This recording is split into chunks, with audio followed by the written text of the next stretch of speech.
درلوب د خلیلزاد په رابطه باندې دوه ډیر قوي معلومات چې زه لرم، نه غواړم چې په دې سپیس کې ووایم، نو که هغه مې وویل یقیني تاسو به هم یو څه په احترام ورته قایل شئ.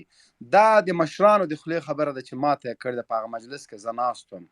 نو راځئ که د خلیلزاد تیر ته مو نه ګورو، په دغه د قطر په رابطه کې د سولو د مذاکراتو په رابطه کې زه تاسو ته دومره معلومات در کوم چې خلیلزاد یو څه خپل افغانیت خلکو ته وښوده.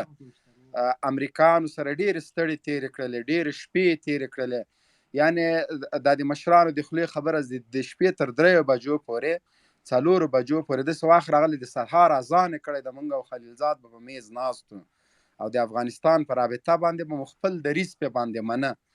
دا موږ منو چې خلیلزاد د امریکایانو نماینده د قطر په دفتر کې و، خو که چېرته د خلیلزاد په ځای کوم بل امریکایي په دغه دفتر کې ناست وای یا د مذاکراتو په میز باندې ناست وای، هغسې به یې په خبره سر نه و خلاص سوی لکه د خلیلزاد چې له طالبانو سره خلاص شو. طبعا خلیلزاد امریکایي الاصل افغان ده، په پښتو په دری باندې پوهیږي، سر یې خلاصي. جنرال صاحب افغاني الاصل امریکایي دی، افغاني الاصل امریکایي و. نو د هغه د افغانانو له عنعناتو له کلتور سره 120 درجې له یو امریکایي نه دی ډېر پوهېده، په بعضې باریکیو باندې پوهېده. یعنې زمونږ په مشرانو کې په لوړه سطحه داسې خلک دي چې هغوی اوس هم له خلیلزاد سره ښه تعلقات لري، ټلیفوني رابطې ورسره لري، ځکه هغه ته موږ افغان وایو. صحیح ده، هغه د امریکا تبع ده، په تیر کې د امریکایانو سره په ډېرو جرمونو کې لاس درلوده، خو لیکن د سولې په رابطه په 2 کلن مذاکراتو کې دی د طالبانو په شمول ډېر ستړی شو. دا چې یو نتیجې ته ورسېدلو، دا چې بیا دلته افغان ځواکونو خپل مورال له لاسه ورکړ، امریکایان له افغانستان نه ووته، ډېرې داسې خبرې وې چې هغه په دې باندې خلیلزاد پوهېده چې که زه دغه خبرې امریکایانو ته وکړم نو موږ سولې ته نشو رسېدلی. هغه نه دي کړي.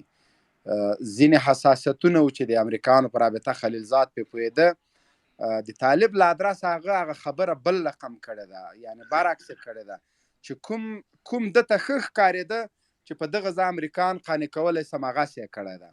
همداسې د امریکایانو په افغانستان کې په جګړې کې راښکېلېدلو کې هم امریکایانو خلیلزاد رغنده رول درلوده. همداسې د امریکایانو افکار یې داسې جوړ کړي وو چې یاره تاسو په افغانستان کامیابي ترلاسه کوئ. بیرته چې امریکایانو په انخلا کې هم خلیلزاد یو ښه رول لوبولی دی، یو ښه کرکټر یې لوبولی. نو که دی د سولې اتل ورته وایي راځئ د ده ژبه مه کټ کوئ، خوله یې مه بندوئ،